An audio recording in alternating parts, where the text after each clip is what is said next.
Hey guys, welcome back to the channel.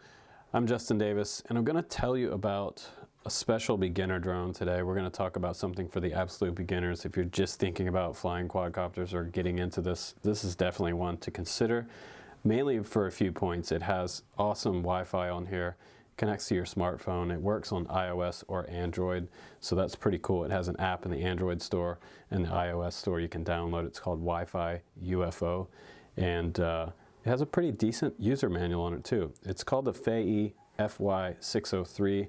This is the user's guide for it. It all comes described in English, easy to read terminology, and also some Chinese in the very back.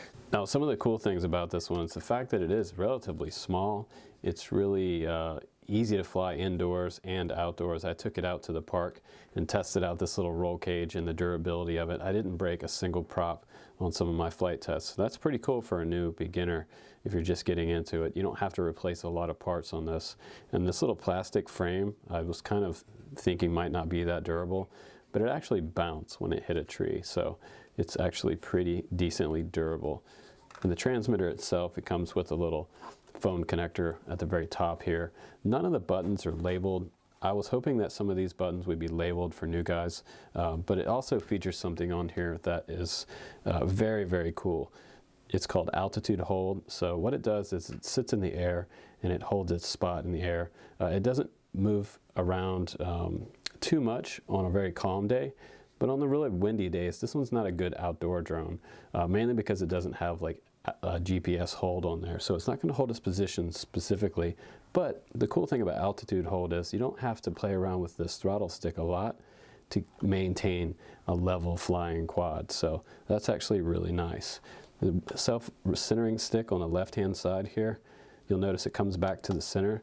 That is specifically for altitude hold style quadcopters. Over on the right, we have our roll and our pitch. And on the bottom, we have buttons for different various functions like headless mode, one key return, aerobatics, and you also have a speed switch. I believe it was the one up here. So you have two switches up here as well. And it doesn't have push button switches, I don't believe. But you're going to get a pretty decent flight time out of this one. I believe I was getting around 5 minutes flight time. And it comes with a little USB charger that you can charge up the battery. It slides right underneath here, and I'll show you that in just a second.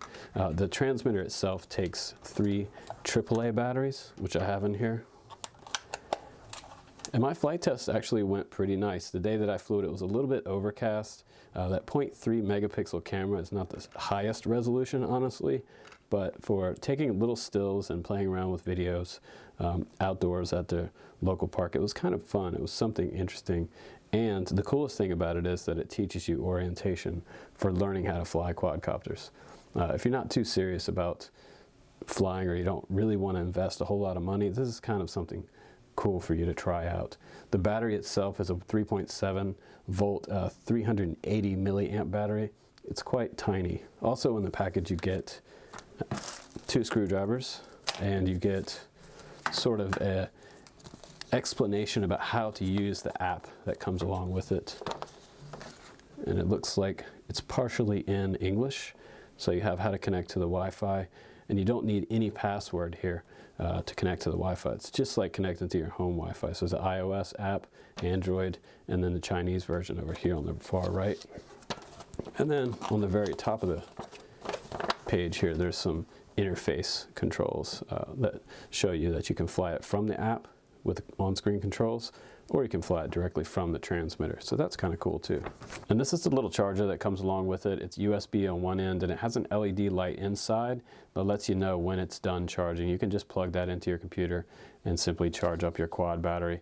This is the battery I was telling you about earlier. It's that 1S 380 milliamp hour battery, and it's 5 to 6 minutes respectively on this battery. Not super long time, but it is actually kind of small. So if you wanted to get some extras of this battery, it wouldn't be too expensive to buy a couple more to fly your little smart quad here.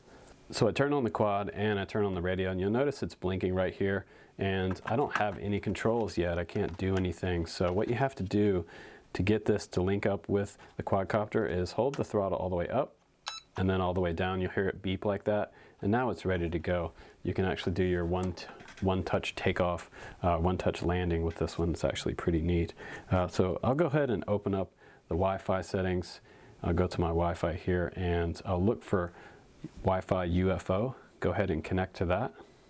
Once you're connected, go back over to the app, and I'll just scroll over here to Wi-Fi UFO. That's the name of the app in the App Store. And that's what the screen looks like. And then when you're ready to play, just click play there, and it should take you into the app. It might take a second. If it doesn't work right away, you can go back out of the app like this, and you can go back in. But it looks like we have a real-time view there. There we go. It lagged there for a second. And like I said, this is not the best camera on here. It does lag a little bit, but it does record video. So if you want to make FPV videos with this and just kind of play around outdoors, mine was cutting and kind of chopping from scene to scene a little bit, but it's not bad for the price. Just spinning it around there. So on-screen controls, you've got a few different things here. You have snapshot here, and you can start and stop the video. You see how the time code starts right there. And you can do your 360 flips with this as well. Auto takeoff, auto land, all that cool stuff. Let's see, we'll go in here. You can also change your speed mode right here, 30, 60%, and 100%. And that will make it fly faster or slower. Right now in 30%, it's gonna have less tilt on the camera. So if you're flying at full speed, like 100% speed, the camera is gonna be sort of pointed at the ground a little more. This camera does not turn, by the way. You can't move it or adjust it up or down. So it's kind of a fixed camera on here. So let's go out of the app and let's go outside and have a little bit of fun with this.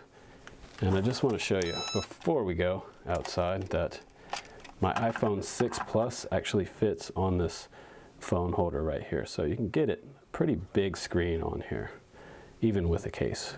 That's that OtterBox case.